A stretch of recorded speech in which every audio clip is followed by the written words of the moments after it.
오늘은 제가 여러분들에게 한 가지 질문을 드리면서 제 설교를 시작하려고 합니다. 이 질문을 들으시고 여러분 스스로에게 한번 답을 해 보시기 바랍니다. 준비되셨죠? 대답이 없으시네.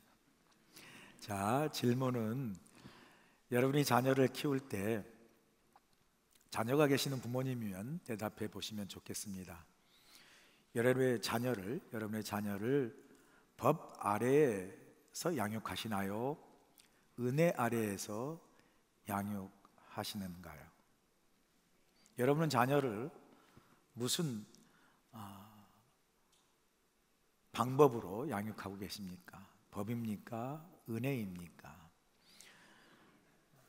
어려운 질문을 아주 쉽게 잘 대답하십니다. 여러분 가운데 혹시 가정에 자식을 향한 법을 정해놓고 양육하고 계시는 가정이 있습니까? 법이라는 건 양면성이 있지 않겠어요? 법을 지키면 자유라는 보상이 있지만 법을 지키지 않으면 그에 상응한 처벌이 따르는 법의 양면성이 있죠. 여러분 가정에 자식이 지켜야 할 법하고 정해놓고 그 법을 잘 지키면 너는 내 자녀라 인정하고 칭찬하는가 하면, 그 법을 지키지 않으면 너는 내 집에서 추방이야, 너는 우리 호적에서 이름을 파버리겠다고 그렇게 법을 정해놓고 자녀를 양육하는 가정 아마 한 분도 없을 겁니다. 무슨 말이죠? 우리가 자녀를 양육할 때 우리는 자녀를 부모의 법 아래에서 양육하지 아니하고 부모의 은혜 아래에서 양육을 합니다. 아무리 자식이 왼수 같아도요, 그 자녀를 우리는 결국 부모의 사랑과 은혜로 양육하고 받을 수밖에 없는 것이 부모와 자녀와의 관계입니다. 하나님과 우리와의 관계도 그렇다는 거죠. 하나님의 자녀진 우리들도 하나님의 율법 아래에 있는 것이 아니라 하나님의 어디에? 은혜 아래에 있습니다. 자, 그럼 여러분에게 한 가지 질문을 더 드릴 텐데 한번 또 대답해 보시기 바랍니다. 질문은요, 우리가 법 아래에 있을 때와 은혜 아래에 있을 때 언제 죄를 덜 짓게 될까요? 질문이 아주 어려우세요? 우리가 법 아래에 있을 때와 은혜 아래에 있을 때 어느 때가 더 죄를 덜 지을까요? 그런가요, 정말로? 세상에는 그런 원리로 돌아가지 않습니다. 세상에는요, 법이라는 강제적 규범 아래에 있을 때 우리는 법을 더 잘 지키고 죄를 짓지 않습니다. 내가 아무리 의롭게 산다 할지라도 법이라는 강제성이 내 무의식 속에서 나를 법을 지키도록 강요하는, 그런 법 아래에 강요된 그러한 복종으로 우리가 살아가죠. 그런데 하나님의 은혜는 그런 원리가 적용되지 않는다고 오늘 본문에서 사도 바울은 말합니다. 오히려 사도 바울은 우리가 하나님의 은혜 아래에 있을 때 오히려 죄를 이기고 승리할 수 있다라고 담대하게 선포하고 있습니다. 오늘 본문 15절 보세요. 그런즉 어찌하리요? 우리가 법 아래에 있지 아니하고 은혜 아래에 있으니 죄를 지으리요? 그럴 수 없느니라. 사도 바울은 말씀합니다. 사도 바울, 우리가 율법 아래에 있는 것이 아니라 하나님의 은혜 아래에 있기 때문에 오히려 죄를 짓지 않고 죄가 우리를 주관하지 못한다라고 담대하게 선포하는 거죠. 왜 그럴까요? 은혜의 힘이요, 율법의 힘보다 더 강하기 때문입니다. 율법의 힘은 강제적이잖아요. 타율적이잖아요. 반면에 은혜의 힘은요, 자율적이고 감동적인 거예요. 죄를 짓지 못하게 하는 죄의 억지력이 법에 있지 아니하고 은혜에 있다라는 말씀이에요. 법의 처벌이 무서워서 복종하는 것이 아니라 받은 은혜가 감사해서 순종하는 거예요. 그럼 복종과 순종은 엄연한 차이가 있지 않습니까? 복종은 법 아래 강요된 굴복이잖아요. 그러나 순종은 은혜 아래 자발적으로 이루어지는 순복이에요. 이게 순종입니다. 자발적 순종이 강요된 복종보다 더 강한 이유는 이 은혜의 힘이 율법의 이 강제된 힘보다, 은혜의 자발적인 힘이 율법의 강제된 힘보다 훨씬 더 크고 강하기 때문이에요. 그래서 하나님은 우리의 복종을 요구하지 아니하시고 우리의 순종을 요구하시는 거예요. 그래서 하나님은 우리를 법 아래 살지 않게 하시고 우리를 은혜 아래 살게 하시는 거예요. 우리를 율법에 매여 살도록 하나님은 우리를 법 아래 두지 아니하시고요, 오히려 은혜 안에서 우리를 자유롭게 살게 하셨어요. 하나님의 은혜 아래 산 우리가 법의 처벌이 무서워서 죄를 짓지 않는 것이 아니라 받은 은혜가 크고 감사하여 죄를 짓지 않는 거죠. 무슨 말입니까? 한번 여러분 우리가 받은 복음을 생각해 보세요.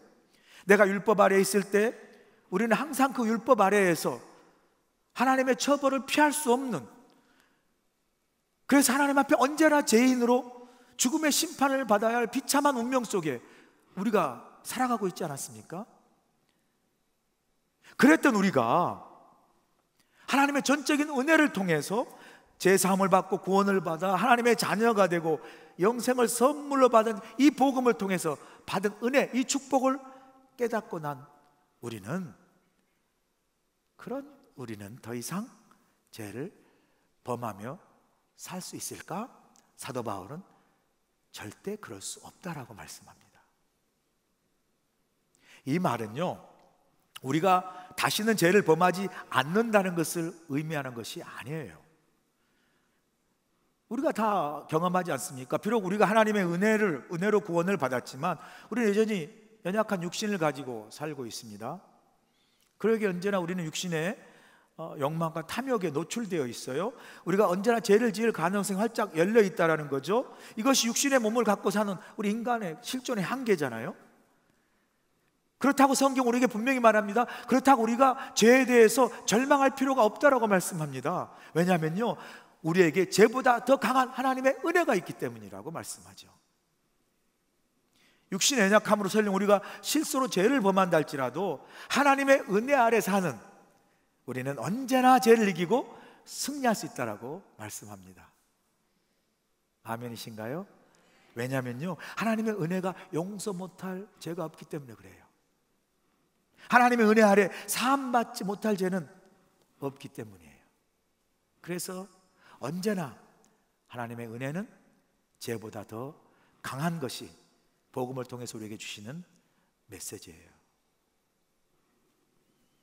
그러므로 사도 바울은 오늘 본문에서 율법 아래에 있지 않고 하나님의 은혜 아래에 있는 우리가 어떻게 살아가야 하는지, 그 삶에 대해서, 은혜 아래 사는 삶에 대해서 오늘 본문을 통해서 말씀해 주고 있습니다. 사도 바울이 본문을 통해서 하나님의 은혜 아래 사는 사람의 두 가지의 삶의 모습을 우리가 살아야 할 믿음의 삶의 모델로 제시해 주고 있는데요, 그 은혜 아래 사는 두 가지 믿음의 삶의 모델로 제시하는 삶이 무엇입니까? 첫 번째가 의의 종으로 변화된 삶이라 말씀합니다. 본문 17절 18절 보실까요? 하나님께 감사하리로다. 너희가 본래 죄의 종이더니 너희에게 전하여 준 바 교훈의 본을 마음으로 순종하여 죄로부터 해방되어 의에게 종이 되었느니라 말씀하세요. 예수를 믿기 전에 다 우리는 어떤 삶을 살았다고요? 여기 보니까 우리는 다 죄의 종의 삶을 살았다는 거죠. 죄의 종으로 살았던 우리 옛사람의 삶이 어떤 삶이겠어요? 육신의 욕심과 이기심과 탐욕을 따라 사는 삶이었습니다. 경쟁하고 다투고 때로는 빼앗고 속이는 그런 삶을 우리가 살지 않았습니까? 하나님 모를 때 다른 사람은 뭐 상관없어요. 나만 잘 살면 되는 삶을 우리가 살지 않았습니까? 목적을 위해서라면 수단과 방법 그리 중요하지 않아요. 가리지 않을 수 있었어요. 목적을 위해서는 이 과정인 절차적 정의는 얼마든지 무시할 수 있습니다. 양심이 고장나 작동되지 않았고요, 작동돼도 작동하고 싶지 않았어요. 스스로 양심에 수술할 때 받는 약의 뭐죠? 마취를 우리가 하며 살지 않았을까요? 죄를 죄인 줄 모르고 살았어요. 그렇게 사는 것이 당연한 줄 알고 살았던 그런 삶의 모습이 예전에 죄의 종으로 살았던 우리 옛사람의 모습 아니었습니까? 그랬던 우리가 예수 그리스도의 복음을 전해받았어요. 그 복음을 통해서 예수 그리스도를 믿게 되었고, 교회를 다니고 이렇게 예배를 드리며 말씀을 듣고 깨닫고, 그리고 우리가 믿음을 갖게 되고 하나님이 원하시는 삶을 살기 시작한 거예요. 우리가 물론 아직도 내가 100% 하나님이 원하는 삶을, 말씀을 따라 순종하는 삶을 완벽히 살고 있지는 못하지만, 그러나 내 마음속에 내가 하나님을 믿고 하나님의 말씀을 깨달아 그 말씀을 본삼아, 그 말씀을 교훈삼아 새롭게 믿음으로 순종하는 삶을 살고자 하는 갈망이 우리 안에 생겼어요. 그래서 여러분 이렇게 교회에 나오신 거예요. 내가 하나님을 알고 믿음으로 하나님을 기뻐하시는 믿음의 삶을 살고자 하는 갈망이 여러분 가운데 있기 때문에 이 교회에 나와 예배하며 지금 이 자리에 앉아 계시는 거 아닐까요? 이제 더 이상 내가 옛사람의 모습으로 죄를 따라 죄의 종으로 사는 것이 아니라 하나님을 알고 예수를 믿고 말씀을 깨닫고 말씀의 본을 따라 그 믿음의 교훈을 가지고 예수 그리스도인, 성도인, 주님의 종, 의의 종으로 새로운 삶을 여러분들이 이미 살기 시작한 거예요. 할렐루야. 이런 하나님의 은혜 안에서 이 죄의 종에서 의의 종으로 변화되는 이 거듭난 삶의 시작을 본문 19절에서 이렇게 요약해서 말씀해 주고 있지 않습니까? 본문 19절 보세요. 너희 육신이 연약함으로 내가 사람의 예대로 말하노니 전에 너희가 너희 지체를 부정과 불법에 내주어 불법에 이른 것 같이 이제는 너희 지체를 의에게 종으로 내주어 거룩함에 이르라 말씀하죠. 육신이 연약하니까 육신의 욕심과 욕망과 탐욕을 따라 사는 제 종이었을 때는 진리라고 의롭다는 것과 거리가 먼 그런 삶, 부정과 불법을 저지른 삶, 이거 들으면 나는 살면서 그런 부정과 불법 안 했는데, 아니, 하나님 앞에서 하나님의 의의 관점에 비추어 우리 모두가 다 부정하고 불법적인 그런 존재로서의 삶을 살지 않았습니까? 그런 삶을 살았던 우리가 예수 그리스도의 복음을 받고 예수를 믿고 그리고 하나님의 은혜를 통해서 죄에서 해방을 받은 후에 이제 믿음을 가진 그리스도인으로서 주님을 믿는, 주님을 따르는 주님의 종, 의의 종으로서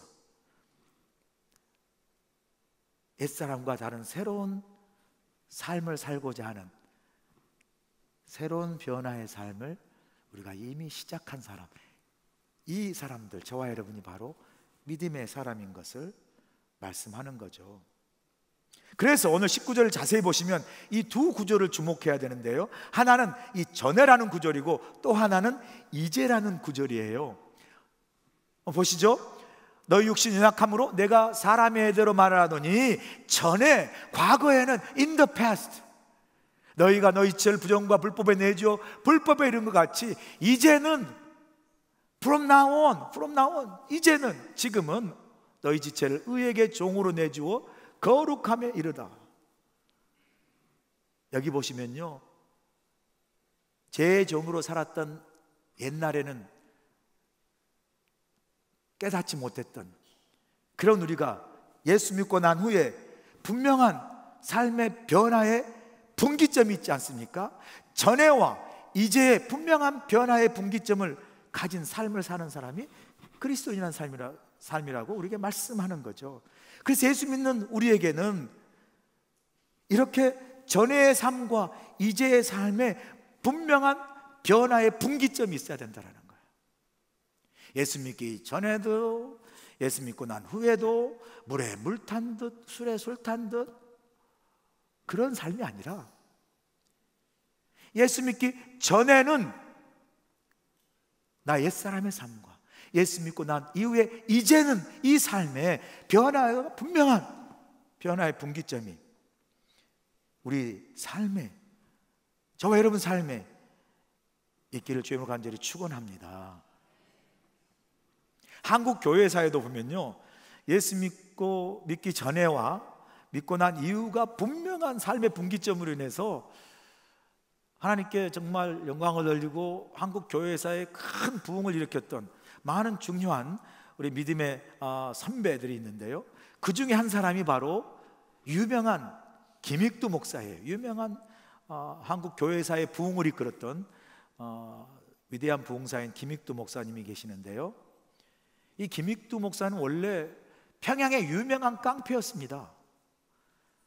이 평양에서 시내에서 김익두 이 깡패가 나타나면요, 사람들이 지나가다가 오금이 저려가지고 그냥 서버렸다고 그래요. 그랬던 이 김익두 목사, 그 깡패, 그죠? 웬만한 평양 좀 사람들이 이 김익두에게 맞거나 피해를 안 본 사람이 없을 정도로 유명한 깡패였는데, 이 김익두라는 깡패가 예수를 믿고 새로운 사람이 됐어요. 예수를 믿고 나서 자신이 이제 새 사람이 된 후에 김익두는 죽었습니다라고 부고장을 모든 사람에게 돌렸어요. 자신 스스로가. 그러니까 이 김익두가 죽었다라는 부고장을 들은 사람들이 모두가 다 그럼 잘 죽었다, 좀 심하면 그럼 잘 뒤졌다, 뭐 이런 말이겠죠. 죄송해요, 이런 말 쓰면 안 되는데 취소입니다. 잘 죽었다고 너무 기쁜 거예요. 그래가지고 그 장례식이 있는 날에 그 김익두 깡패가 죽은 것을 너무 기뻐하고 축하하기 위해서 슬퍼서 모인 게 아니라 기뻐서 장례식이 모인 거예요. 죽은 걸 축하하기 위해서 그냥. 그래 장례식에 다 이렇게 모였어요. 그런데 갑자기 죽었던 김익두가 장례식장에 뚜벅뚜벅 걸어 나온 거예요. 그 사람들 순간 사색이 된 거예요. 죽은 줄 알았던 김익두, 그 죽음을 막 잘 됐다고 축하하기 위해서 모였다가 그 깡패가 살아서 걸어 나오니까 얼마나 놀랐겠어요. 사색이 되어 놀란 그 하객들에게, 하객이 아니죠, 전문객들에게, 그죠? 김익두가 이렇게 말합니다. 여러분 제 장례식에 참석해 주셔서 감사합니다. 여러분 무서워하지 마세요. 과거의 김익두는 죽었습니다. 이제는 저는 예수님 안에서 새로 태어난 김익두입니다. 그동안 저의 잘못을 용서해 주십시오 하고 진심 어린 사과와 용서를 빌었어요. 그리고 나서 이 김익두 깡패는 신학교 가서 공부하고 안수를 받아 목사가 되는 거죠. 그리고 나서 하나님의 은혜에 사로잡혀서 불같은 성령으로 막 충만해가지고 여러 동네를 돌아다니면서 예수를 믿으라고 전도를 합니다. 그러자 사람들이 의심의 눈초리를 가지고, 아니 저 사람 얼마 전까지 그 못된 깡패 아니야? 라고 의심의 눈초리를 보내는 사람들에게 옛날에 김익두는 죽었습니다, 나는 이제 예수 안에서 새 사람인 김익두입니다, 예수 믿으세요, 막 복음을 증거하는 거죠. 한 아주머니가 그래도 이 김익두 깡패가 진짜 새 사람이 됐는지 믿어지지가 않은 거예요. 그래서 한번 용기를 내서 시험을 해보고 싶은 거예요. 진짜 새롭게 죽고 새롭게 변화된 사람이 됐는가. 그래 어느 날 자기 집에 와서 김익두 목사님 예수 믿으세요라고 복음을 전하니까 이 아주머니가 떨면서도 용기를 가지고 마침 부엌에서 막 설거지했던 그 더러운 꾸중물을 갖고 나와가지고 김익두 목사에게 확 뿌렸어요, 얼굴에. 그러니까 예수 전도하러 갔다가 더러운 구정물 물벼락을 맞은 거 아니겠어요? 그러면서 두렵지만 어떻게 반응하는지 그 아주머니가 바라보고 있을 때 김익두 목사님이 빙그레 웃으면서 이렇게 말한 유명한 말이 있지 않습니까? 이렇게 말했다고 그래요. 예수는 내가 믿고 복은 당신이 받았습니다. 내가 죽었으니 오늘 당신이 살았습니다. 그렇게 이야기했대요. 오늘 내가 죽었으니 오늘 당신이 살았습니다. 여러분, 하나님의 은혜 아래에 사는 사람은 이처럼 나는 죽고 예수로 다시 사는 삶의 진정한 변화가 있는 그러한 삶을 사는 사람이죠. 더 이상 죄의 종이 아닌 의의 종으로 거듭난 삶의 변화가 은혜 아래 사는 사람의 삶 속에 나타난다라고 오늘 사도 바울은 말씀하지 않습니까? 이처럼 우리 모두는요, 하나님의 은혜 아래에 사는 우리 모두는 예수 믿기 전에와 예수 믿고 난 이제의 삶의 분명한 변화의 분기점이 저와 여러분 삶 속에 있기를 간절히 축원합니다. 오늘 본문에서 사도 바울이 두 번째로 제시하고 있는 은혜 아래의 삶은 바로 거룩함에 이르는 열매 맺는 삶이라 말씀합니다. 본문 21절 보실까요? 너희가 그때 무슨 열매를 얻었느냐? 이제는 너희가 그 일을 부끄러워하나니 이는 그 마지막이 사망이라 말씀하시죠.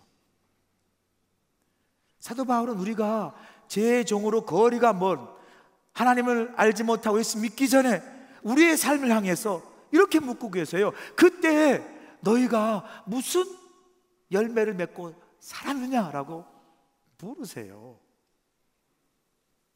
자, 이 시간 여러분, 우리 한번 잠깐 멈추어서 예수 믿기 전에 여러분 삶을 한번 돌아보세요. 예수 믿기 전에, 하나님의 은혜를 깨닫기 전에 우리가 살아왔던 삶의 모습은 어떤 모습의 삶을 살았고, 예수를 알지 못하고 은혜를 깨닫지 못하고 복음을 알지 못했을 때 우리가 맺고 살았던 삶의 열매는 어떤 열매였을까? 한번 이 아침에 돌아보면 어떨까요? 솔직하게 우리 자신을 돌아보고 예수 믿기 전 우리의 삶을 본다면 우리 삶의 모습 속에 얼마나 부끄러운 모습들, 또 그 부끄러운 모습 속에서 맺은 열매들이 얼마나 부끄러운 열매들이 많은 그런 삶을 우리가 살지 않았습니까? 지금 내가 돌아보면요, 참 이런 그 고백이 나오는 그런 우리들의 그 어떻게 보면 참 부끄러운 예수 믿기 이전의 삶의 모습들이 있지 않아요, 여러분? 예를 들면 이런, 여러분 때때로 그 마음의 고백들을 하지 않습니까? 내가 그때 어떻게 그렇게 살았지? 내가 그때 어떻게 그렇게 마음이 참 옹졸하고 좁고 그냥 삐딱한 그런 삶을 살았지? 어떻게 내가 그때 참 그렇게 미성숙하고 참 유치한 그런 삶 혹은 그런 말과 행동을 했지? 저도요, 목회를 하면서 제가 40대에 설교했던 설교를 가끔 남겨진 동영상 유튜브를 보면요, 내가 어떻게 저렇게 설교를 했지? 그냥 얼굴이 화끈거리고 부끄러울 때가 많아요. 어떻게 좀 이렇게 지워버리고 싶어요. 설교를 제가 들어봐도 참 아직 영글지 못하고 아직 깊지 못하고 아직 참 성숙하지 못한 그런 그 묵상의 말씀들을 전하고 있는 내 모습을 보면 참 내가 어떻게 저렇게 설교를 했지라는 그런 부끄러운 모습들이 많거든요. 우리의 삶의 이전의 모습도 그런 모습들이 있지 않습니까? 어떻게 내가 다른 사람은 전혀 배려하지 않고 그냥 나만 생각하는 그런 이기적인 삶을 살았을까? 어떻게 내가 참 다른 사람을 참 이렇게 배려하기보다 다른 사람을 아프게 하고 상처 주는 그런 삶을 살았을까? 가끔요, 정말 내가 봐도 내가 싫다 싫어 라는 그런 우리 삶을 돌아보면, 예수 믿기 이전에 나의 과거의 삶을 돌아보면 얼굴이 화끈거리는 부끄러운 삶의 모습이 있는 것을 우리가 발견하게 됩니다. 그런 부끄러운 삶 속에서 우리가 살아가면서 맺은 열매라는 게 어떤 열매이겠습니까? 예수 믿고 난 이후에 우리가 성령을 통해서 배우게 되고 우리 안에서 조금씩 맺어가고 있는 성령의 9가지 열매 알지 않습니까? 우리가 사랑과 희락과 오래 참음과 화평과 온유와 양성과 충성과 자비와 절제, 이런 성령의 9가지 열매들을 맺는 그런 아름다운 열매이기보다 오히려 그와 반대되는 부끄러운 열매들을 맺으며 살지 않았겠습니까? 탐욕과 이기심과 갈등과 분열과 다툼과 싸움과 불평과 원망과 질투와 시기, 미움과 분노와 같은 그런 열매들, 결국은 나를 살리기보다 나도 죽이고 다른 사람도 죽이는, 결국은 사망의 열매라 표현할 수 있는 그런 열매들을 우리가 예수 믿기 전에 더 많이 맺고 살아오지 않았습니까? 그런 우리가 예수 믿고 난 이후에 우리의 삶의 열매가 달라진 거죠. 어떻게 달라졌다라고 본문에서 말씀합니까? 본문 22절 보세요. 그 삶의 달라진 변화를 이렇게 표현하고 있어요. 20을 보시면, 그러나 이제는 너희가 죄로부터 해방되고 하나님께 종이 되어 거룩함에 이르는 열매를 맺었으니 그 마지막은 영생이라 말씀하세요. 죄의 종으로 있었을 때 살아온 부끄러운 삶 속에서 맺은 열매가 부끄러운 열매겠죠. 말씀드린 대로 앞서서. 그러나 이제부터 하나님 은혜로 죄 가운데 해방되고 의의 종이 된, 그렇죠? 주님을 믿는다는 건 주님이 의 자체고 진리 자체시니까 주님을 믿는 우리는 주님의 종이 되고 의의 종이 되어서 그 주님을 따라 의의 종으로 사는 사람이 맺는 열매는 본문에 보니까 거룩함과 영생에 이르는 열매라고 말씀합니다. 그래서 사도 바울은 죄의 종의 삶과 의의 종의 삶을 이렇게 결론 지어 분명하게 구분하지 않습니까? 그게 오늘 본문 마지막 23절이죠. 이렇게 말씀하죠. 죄의 삭은 사망이요 하나님의 은사는 그리스도 예수 우리 주 안에 있는 영생이니라. 이렇게 분명하게 구분하여 결론 짓고 있습니다. 하나님의 은혜 아래에 사는 우리가 맺을 열매가 죄의 열매인 사망의 열매가 아니라 하나님의 은혜와 주신 은사를 통해서 주님 안에서 하나님께 영광을 돌리는 영생의 열매를 맺으며 살아가야 한다라고 말씀하죠. 자, 그럼 우리가 여기서 잠깐 묻게 되죠. 영생의 열매란 무엇입니까? 영생의 열매란 이런 거예요. 우리가 우리 삶을 마치고, 그죠? 하나님 앞에 섰을 때 하나님 우리 삶을 평가하실 거예요. 평가하실 때 잘하였도다 착하고 충성된 종아, 내가 신실한 믿음으로 거룩하고 의롭게 살았으니 이제 나와 더불어 천국의 잔치에 참여하여 영원한 안식을 누리며 살라라는 이 주님의 칭찬과 상급을 약속받는 거룩한 삶을 어디에서?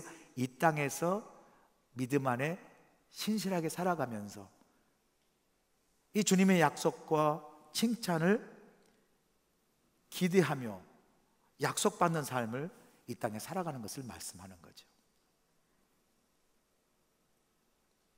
오늘 우리 매일매일의 삶이 우리 매일매일 부족하지만 주님을 닮아 조금씩 거룩함을 이루어가는, 거룩함의 열매를 맺어가는 그런 삶이 결국 장차 우리가 하나님 앞에 서서 우리 삶을 평가할 때 그 영생의 삶을 이루어가는 그 열매를 맺어가는 과정의 삶이 우리 매일의 믿음의 삶이라고 말씀하는 거예요. 사랑하는 여러분 지금 어떤 믿음과 신앙의 열매를 맺어가는 삶을 살고 있는지 한번 여러분 이 시간 돌아보시기 원합니다. 제가 목회 수장에 쓴 시인 박두규 열매의 미학에서 이렇게 말씀하지 않습니까? 모든 살아있는 생명은 궁극적으로 열매를 맺는다. 우리가 살아가는 자리, 우리가 지나가는 자리는 열매로 우리의 흔적을 남긴다고 말씀하지 않습니까?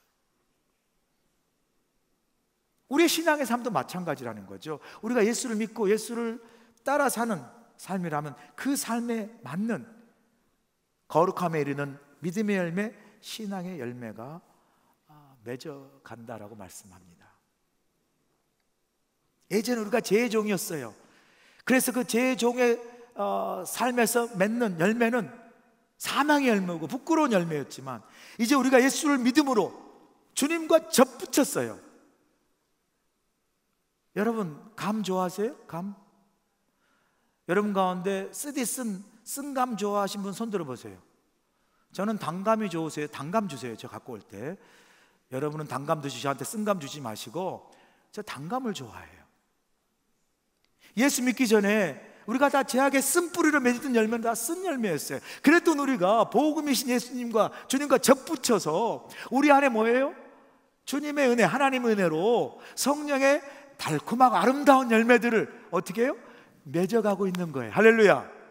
이게 믿음의 삶이고, 맺어가는 거룩한 성화의 삶을 살아가는 그리스도의 삶을 바로 이 거룩함을 맺어가는 삶, 이루는 성령의 아름답고 단 믿음의 열매를 맺어가는 삶이죠.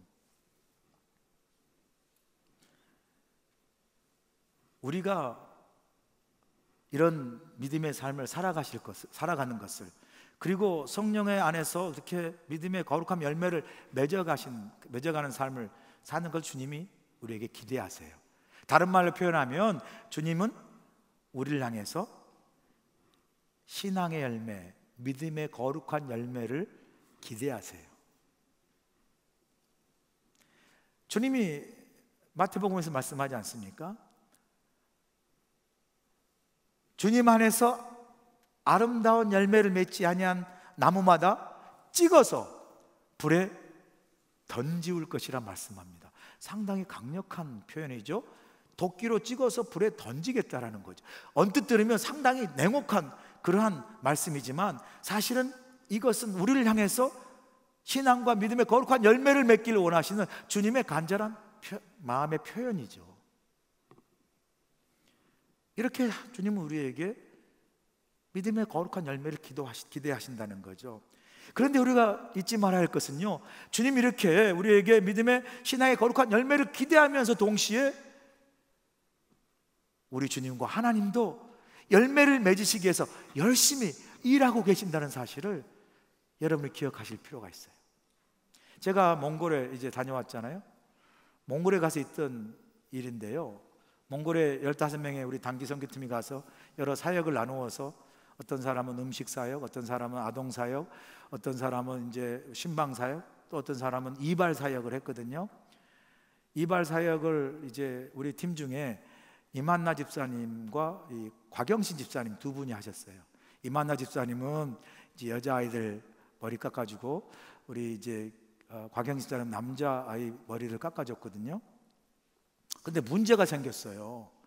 그게 뭐냐면, 이 곽영신 집사님 참 열심히 수고를 많이 하고 참 애를 썼는데, 처음 이발 사역을 막 시작할 때요, 곽영신 집사님이 이제 한 아이 머리를 깎았는데, 딱 깎고 나서 아이가 자기 머리를 보더니 막 우는 거예요. 이게 왜냐하면 그냥 바리깡으로 깎긴 깎았는데 온통 쥐를 먹어가지고 그냥 막 머리를 쑥대밭으로 만든 거예요. 원자폭탄 맞은 듯이. 그러니까 이 아이가 자기가 보고 머리 깎기 전보다 자기가 너무 머리가 안 좋아진 거예요. 막 쥐를 먹어가지고. 그래서 울면서 집으로 갔어요. 5분 후에 엄마가 씩씩하고 달려오는 거예요. 화가 나가지고, 아이는 울고 엄마는 화가 나 쫓아와가지고. 그래가지고 어떻게 해요? 왜 우리 아이 머리를 이렇게 죽사발을 만들어놨냐고, 여기 쥐 뜯어먹은 것처럼 막 했다고 화를 내는 거예요. 아니, 그분은 한 번도 교회에 나온 적이 없는데 애 머리가 완전히 쥐 뜯어먹어가지고 화가 나서 교회에 나온 거예요. 이제 교회에 와가 따지는 거예요. 그래가지고 막 따지니까 얼마나 당황해요. 전도하러 갔다가 전도 맡기게 생겼는데. 그러니까 이제 이만나 집사님이 그 좀 베테랑이잖아요. 그 집 먹고 쑥대밭에 머리를 막 가위로 해가지고 이제 그 픽스하고 있는 동안에 우리 신방 또 아동팀이고 전도하는 팀들이 그 부인을 막 달래는 거예요. 엄마를. 뭐 죄송하다 그러고 이제 막 미안하다 그러고 금방 좋아질 거라고 막 하면서 막 선물을 많이 주면서 그 엄마를 막 달래는 거죠. 그러면서 기다리는 순간에 복음을 전한 거예요. 예수님이요, 아들 저렇게 됐어도 깨끗하게 잘 고쳐줘 가지고 사랑하고 당신도 사랑합니다, 뭐 그런 복음을 전하지 않았겠어요?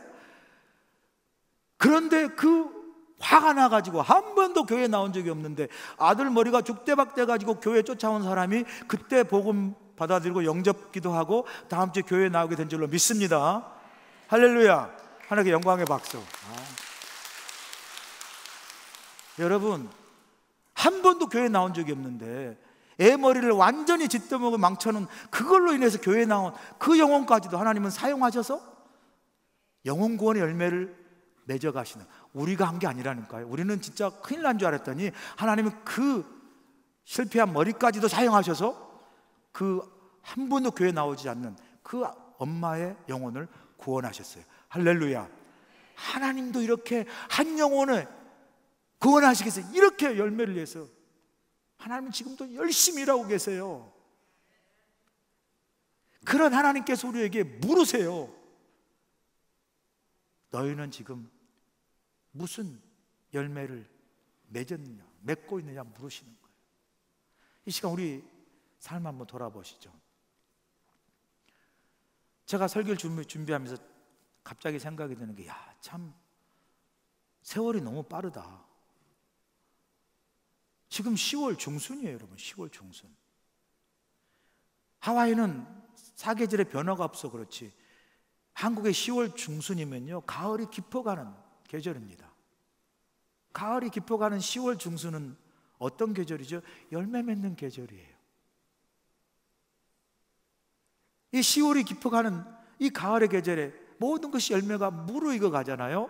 성숙해 가잖아요. 잘 익어 가잖아요. 마찬가지로 우리의 신앙이 자라고 성숙하고 이만한 믿음의 연륜이 있으면 우리의 믿음도 신앙도 그만큼 깊어가고 무르익어 열매를 맺어가야 되지 않을까요, 여러분? 제가 여러분에게 묻고 싶어요. 여러분의 믿음과 신앙의 삶은 이렇게 가을이 깊어가는 계절에, 열매의 계절에 익어가고 있나요? 더 성숙해 가고 있나요? 더 믿음이 알알이 여물져 가고 있나요? 여러분 삶, 믿음의 삶을 돌아보시고 나는 지금 내 신앙과 믿음에 어떤 거룩한 열매를 맺어가고 있는지, 이 깊어가는 가을의 계절에 우리 자신의 신앙의 삶을 돌아보고 우리를 향해서 열매를 기대하시는 주님을 향하여 우리의 믿음도 더 깊어지고 성숙해지고 더 깊이 익어가고 영그러지는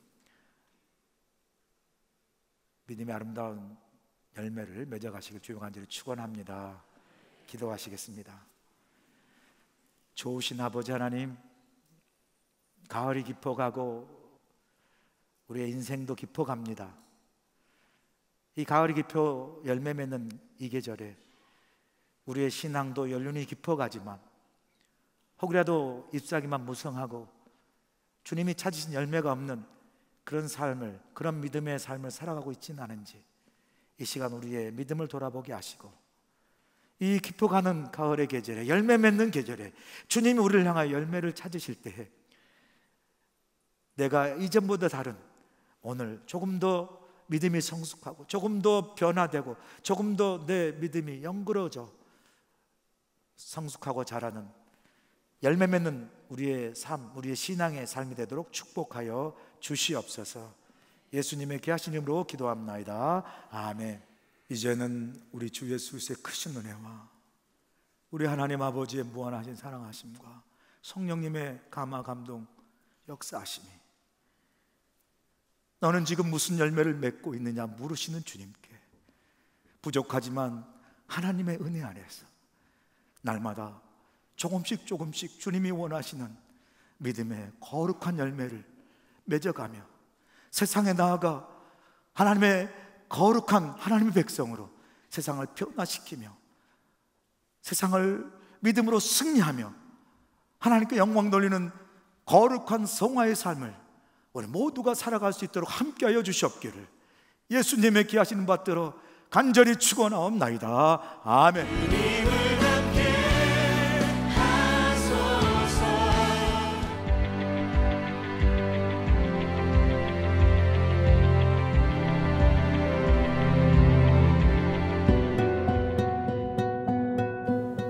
알로하, 환영합니다. 하나님께서 주신 귀한 유아유치부 자녀들을 섬기는 디렉터 황은지 사모입니다. 저희 유아유치부는 훌륭한 선생님들과 함께 사랑으로 아이들을 양육하고 있으며 아이들이 쉽게 하나님의 말씀을 접하고 배울 수 있도록 다양한 방법으로 복음을 전하고 있습니다. 우리 아이들이 저희 사역을 통해서 기쁨과 행복, 하나님의 사랑을 마음껏 누리고 경험하길 원합니다. 사랑과 웃음이 가득한 유아유치부에서 만나기를 소원합니다. 축복합니다. 알로하! 환영합니다. 어워나와 초등부를 맡은 디렉터 노은정 사모입니다. 하나님의 말씀, 찬양과 다양한 활동을 통해 아이들의 믿음, 소망, 사랑이 자라가는 것이 저희 목표이자 사명입니다. 저희 어워나 프로그램과 초등부에 어린이들 초대합니다. 웰컴!